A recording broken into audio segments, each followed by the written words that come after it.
నమస్తే రమగారు. నమస్తే జయ. రమగారు, నెల సంపాదన అనుకుందాం. నెలంతా కష్టపడితే మంత్ ఎండ్లో మనకు శాలరీ పడుతుంది ఫస్ట్లో కదా. మళ్ళీ నెలంతా కష్టపడతాం, మన అవసరాలను తీర్చుకుంటాం, మళ్ళీ మామూలే. నెలంతా కష్టపడటం, శాలరీ రావటం, మన అవసరాలు తీర్చుకోవటం. ఇంకా ఇదే నా జీవితం. ఇట్లానే రొటీన్గా ఇంత సంపాదన ఇంత ఖర్చు, ఇంత సంపాదన ఇంత ఖర్చు. కొంచెం ఎక్కువ వెళ్తే అప్పులు పాలవటం, ఆ ఖర్చును తగ్గించుకునే ప్రయత్నం చేస్తూ ఉండటం. ఇంతకు మించి ఎట్లా రమ్మగారు? అంటే ఇంకా ముందుకు వెళ్ళాలనే ఆలోచన కొంతమందికి ఉంటుంది. ఎలాగైనా వెళ్తారు అంటే జీవితాన్ని అనుభవించడం ఎలా అంటావా? జీవితాన్ని ఎట్లా ఎంజాయ్ చేయాలి? ఇంక ఇదే రొటీన్ అయిపోట్లా కాదా? పొద్దున్న జీవులు అంతే, వేతన జీవులు అందరి పరిస్థితి ఇదే కదా జయ. ఎవరైనా లెగ్సామా, రెడీ అయ్యామా, ఆఫీస్కి వచ్చామా, వర్క్ చూసుకున్నామా, ఇంటికి వెళ్ళామా, తిన్నామా, పడుకున్నామా, మళ్ళీ లెగ్సామా, రొటీన్. మంత్ ఎండ్ వరకు వెయిట్ చేసామా, శాలరీ వచ్చిందా, మళ్ళీ నెలంతా కష్టపడాలి. నువ్వు పెద్దగా ఇందులో పొదుపు చేయగలిగేది అది కూడా ఏముండదు. అవునవును, అంటే ప్యాకేజీని బట్టి ఉంటుంది అనుకోండి. ఆఫ్ కోర్స్ మరీ లేదు అని అనుకోవటానికి కూడా లేదు. ఇవాళ రేపు శాలరీస్ కూడా హైలోనే ఉంటున్నాయి, దానికి తగినట్టు ఖర్చులు కూడా ఎక్కువే ఉంటున్నాయి. దాంతోపాటు ఈ రొటీన్ వల్ల మనం జీవితాన్ని ఆస్వాదించలేకపోతున్నామేమో. అంటే మనం ఎట్లా ప్లానింగ్లో ఉండాలి కదా జయ. జీవితం ఆస్వాదన అంటే ఈ రోజంతా పని చేస్తావు. నువ్వు చెప్పు, నువ్వు పొద్దున్న లేచేస్తావు, నువ్వు ఆఫీస్లో నవ్వవు, పూర్తిగా ఎంజాయ్ చేస్తాం మేమైతే కదా. ఫీల్డ్లో ఉన్న వాళ్ళు ప్రతి ఒక్కరికి అర్థమవుతుందండి. ఏదో ఆన్ స్క్రీన్ కూర్చున్న కాసేపే తప్ప నిజంగా చాలా సంతోషంగా పనిచేసేది ఏదైనా ఉంది అంటే మీడియా ఫీల్డ్ రమ్మగారు.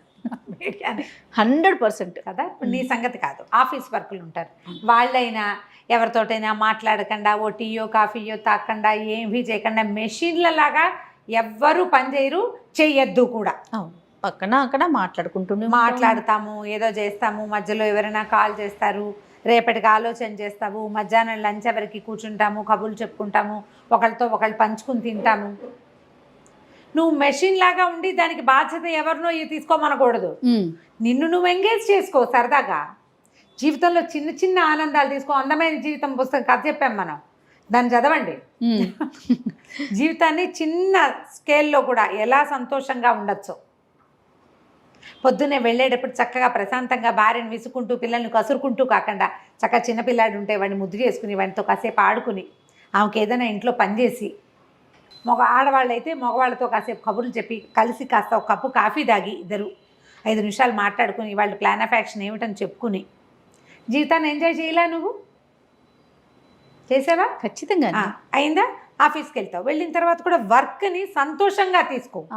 ఇదే నా జీవితం. అది ఎప్పుడు వస్తుందో తెలుసా రమ్మగారు? దాని మీద ఇష్టం ఉండాలండి. మనం చేసే పని మీద కనుక మనకి ప్రేమ ఉందంటే ఖచ్చితంగా ఎంజాయ్ చేస్తూ ఉన్నాం గారు. ముందు ఒకవేళ లేదు నీకు, కానీ అదే నీ జీవితం, అదే అలవర్చుకోవాల్సిందే. అలవర్చుకోవాలి ఖచ్చితంగా. నెల తిరిగేసరికి నీకు ఒక ముద్ద అన్నం, నీ ఇంట్లో కావాల్సిన వస్తువులు, నీ నెల జీవితపు ప్రమాణానికి సరిపడా డబ్బిచ్చేదాన్ని నువ్వు ప్రేమించక ఏం చేస్తావో చెప్పు నాకు. ఖచ్చితంగా. ఇష్టమేమిటి, అయిష్టం ఏమిటి? అదే కదా బోడిష్టం. అంతే. నీ ఇష్టాలేమిటి? దానివల్ల నీ జీవిక, నీ ఇల్లు, నీ వాకిలి, నీ సంసారం నువ్వు నడుస్తున్నప్పుడు నువ్వు తప్పకుండా దాన్ని ప్రేమించి తీరాలి. ఒక్క మాట అండి, కొంతమందిని చూశాను రమ్మగారు, ఉసూరు మియ్యాల్లాగా పనిచేస్తారండి. నెల వచ్చేసరికి చక్కగా జీతం కావాలి, రోజు పనికొస్తావు, ఎక్కడ ఇంట్రెస్ట్ ఉండదండి. ఇది నచ్చలేదు, ఇది బాగోలేదు, కానీ తప్పక నా కర్మ, నేనేం చేయను, ఇక్కడే ఉండాల్సి వస్తుంది. ఈ పని కాక ఇంకేదో ఊహించుకుంటారు, ఇంకేదో కంపెనీ, ఇంకేదో చేసేదాన్ని ఏడవలేకపోతారు. నువ్వు కమిటెడ్గా పనిచేస్తే నీకు కావాల్సింది ప్రకృతి దానంతట అదే ఇస్తుంది. 100% రమ్మగారు. ఇంకొకసారి చెప్పండి. కమిటెడ్గా మనం ఏ పనైనా సరే చేస్తే నీకు కావాల్సింది, రావాల్సింది అన్నీ ఇస్తుంది ప్రకృతి. ప్రపంచం నిన్ను చూస్తూ ఉంటుంది. నువ్వు దాని నుంచి వచ్చే అన్ని ప్రివిలేజెస్ తీసుకుంటావు, దాని మీద ఇష్టం నీకు. అది చాలా తప్పు. అవునండి, ఇది మనుషులకు కూడా వర్తిస్తుంది జయ.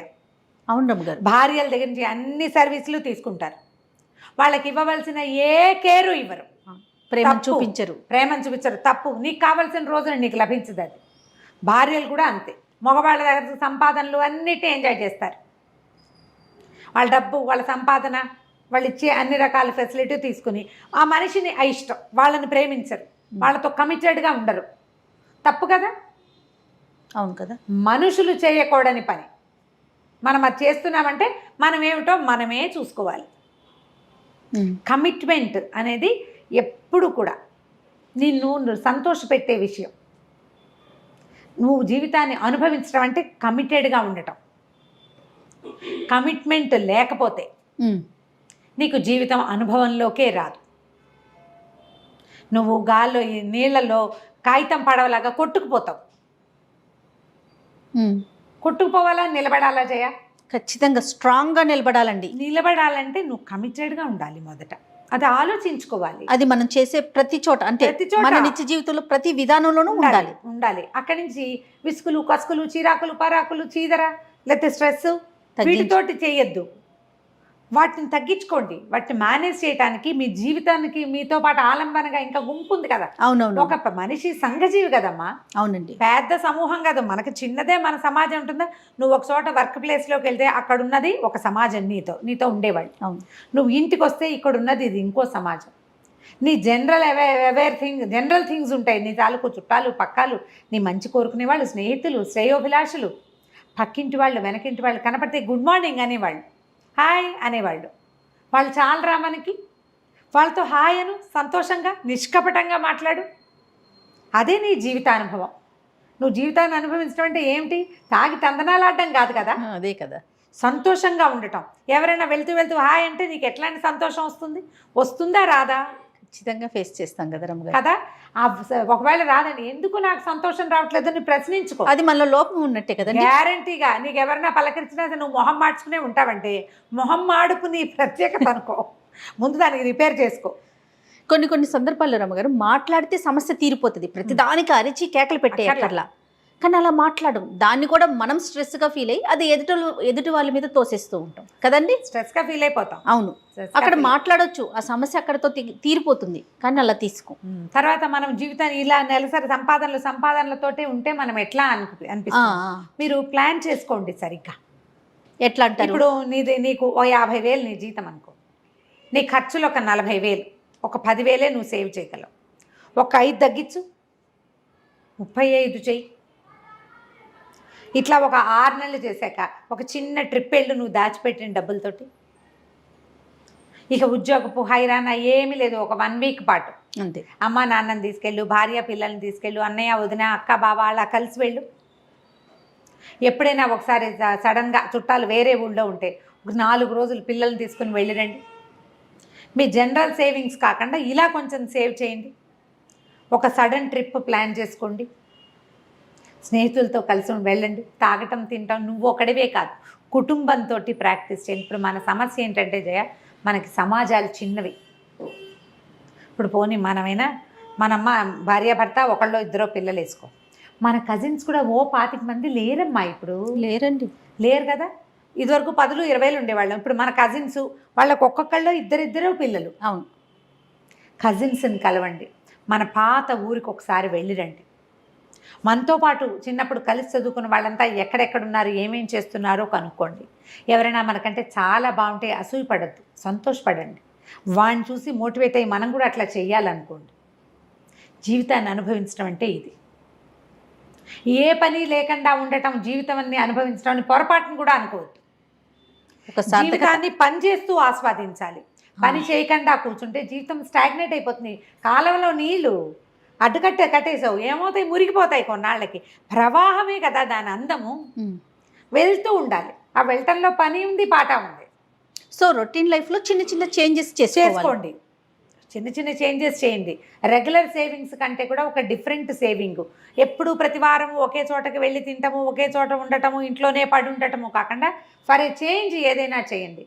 కొత్తగా ఆలోచించండి. ఎప్పుడు చూడండి ప్లేసులకి. అందరూ వెళ్ళే ఒక పార్కుకే వెళ్ళకండి, ఇంకెక్కడికైనా వెళ్ళండి.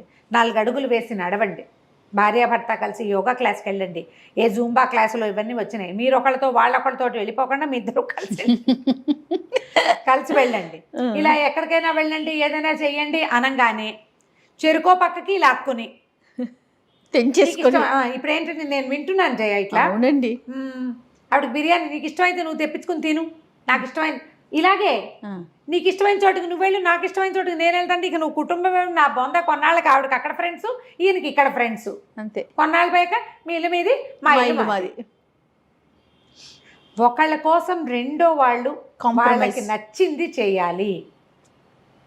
ఒక నెల నీ ఛాయిస్, రెండో నెల నా ఛాయిస్. సంసారం ఇలా ఉంటే ఎంజాయ్మెంట్ ఏంటో తెలుస్తుంది. రైట్. సంసారం బాగుంటే ఉద్యోగంలో కూడా హ్యాపీగా ఉంటాం. ఇప్పుడు మన పాయింట్ అదే కదా, మన సంపాదనలోనే ఉంటే జీవితాన్ని ఎప్పుడు అనుభవిస్తాము అని. మన పక్కనున్న వాళ్ళని సంతోషపెట్టి సంతోషపడండి, ట్రై చేయాలి. ఇవన్నీ కూడా ప్రయత్నాలే చేయ. మనం ఎక్కడ తప్పు చేస్తున్నాం, ఎప్పుడు నేను సెల్ఫిష్గా ఉంటున్నానా, లేకపోతే ఎప్పుడు ఈ అమ్మాయి సెల్ఫిష్గా ఉంటుందా అనేది ఆలోచించండి. అసలు ఏది సెల్ఫ్, ఏది సెల్ఫ్లెస్ అనేది ఆలోచించండి. ఏ ఓల్డేజ్ హోమ్కో వెళ్ళరండి, అమ్మా నాన్నల్ని ఓల్డేజ్ హోముల్లో పెట్టకండి. ఎక్కడైనా అనాశరణాలయాలకు వెళ్ళండి, వాళ్ళకి కావాల్సింది ఏదైనా కాస్త కొనుకెళ్ళి పట్టుకెళ్ళి ఇచ్చిరండి. ఇట్లా ఏవైనా చేంజ్ చేసుకోండి లైఫ్లో. అప్పుడు ఈ మొనాటని, ఈ సంపాదన వెనకాలే పరిగెడుతున్నామనే భావాలు తగ్గిపోతాయి. ఇవాళ రేపు ఇద్దరు వర్క్ చేసేటప్పుడు ఈ ప్రెషర్ వస్తుంది చేయాలి. అవును, నెలంతా పరిగెడుతున్నాము, మనం ఏం ఎంజాయ్ చేయటం లేదు అనిపిస్తుంది. చిన్న చిన్న ఆనందాలు వెతకండి. ఎవరి లెవెల్ ఆఫ్ ఆనందాన్ని వాళ్ళు, ఎవరి పద్ధతిలో వాళ్ళు, మీ ఛాయిస్ని బట్టి. వాన వచ్చేటప్పుడు కాగితం పడవ చేసి నీళ్ళల్లో వేసినా సంతోషంగానే ఉంటుంది జయ. నేను ఇప్పటికి చెప్పనా, నేను ఇప్పటికీ కూడా ఈ షాపింగ్ లిస్ట్ రాస్తామా కాగితం, అది లిస్ట్ అయిపోయిన తర్వాత అది పడిపోతుందా, నేను దాన్ని మడత పెట్టి పడవ చేస్తాను జయ. తోచకపోతే చేసే పనులు, ఏదో ముగ్గేస్తాను, పెద్ద వాకిట్లో ముగ్గులు గీగులు నేనేం వేయను, మా సత్యవత వేసుకుంటుంది. ఏదో ఒక దాని మీద ఏదో గీస్తూ ఉండటం. కాగితం పడవలు ఎన్ని పడవలు ఉంటాయో మా ఇంట్లో. ఇంకేం పెద్దవి రావు నాకు, కత్తి పడవ మామూలు పడవ రెండే వచ్చు. మీకు అలా నచ్చిన ఏదైనా ఒక పని ఉంటే, అవి సంగీతం కావచ్చు, డ్యాన్స్ కావచ్చు, చిత్రలేఖనం కావచ్చు, బొట్లు అల్లటం, పూసలు అల్లటం, ఆర్నమెంట్స్ చేసుకోవటం, శారీస్కి ఏదైనా చేయటం, ఎంబ్రాయిడరీ చేయటం, చిన్న చిన్న వర్కులు చేయటం, మీ స్ట్రెస్ అందులో రిలీవ్ అవుతుందేమో చూడండి. ఆడ మగ కూడా. మట్టితో పాటరీ చేయటం, పాత్రలు చేసుకోవటము, షాపింగ్ చేయటము, విండో షాపింగ్ చేయటము. ఇది వరకు నాకు అది స్ట్రెస్ బస్టర్గా ఉండేది. ఈ కరోనా తర్వాత షాపింగ్లు ఎత్తేసాం. పైగా నేను ఫేమస్ అయ్యేసరికి ఎక్కడికి వెళ్ళినా ఎవరో ఒకళ్ళని పలకరింపులతోటే సరిపోతుంది, నాకు ఏమి చూడలేని చావలేను. అందుకని పై రాష్ట్రాలకు వెళ్ళినప్పుడే షాపింగ్ అని మానేసుకున్న షాపింగ్. మరి ఏం చేస్తాం, అదే చిన్న చిన్నవి చెయ్యండి. చక్కగా మార్కెట్కి వెళ్ళి ఫ్రెష్ కూరలు తెచ్చుకొని వంట చేసుకోవటం. వంట చేయొచ్చు స్ట్రెస్ తగ్గడానికి. భార్య భర్త ఇద్దరు కలిసి వంట చేయండి. ఓసారి నువ్వు, ఓసారి నేను, పొద్దు నువ్వు, సాయంత్రం నేను లాంటివి పెట్టుకోండి. జీవితాన్ని అనుభవించడం అంటే ఏమిటో మీకు అర్థమవుతుంది. తప్పకుండా రమ్మగారు చాలా పాయింట్స్ చెప్పారు. నమస్తే అండి. నమస్తే.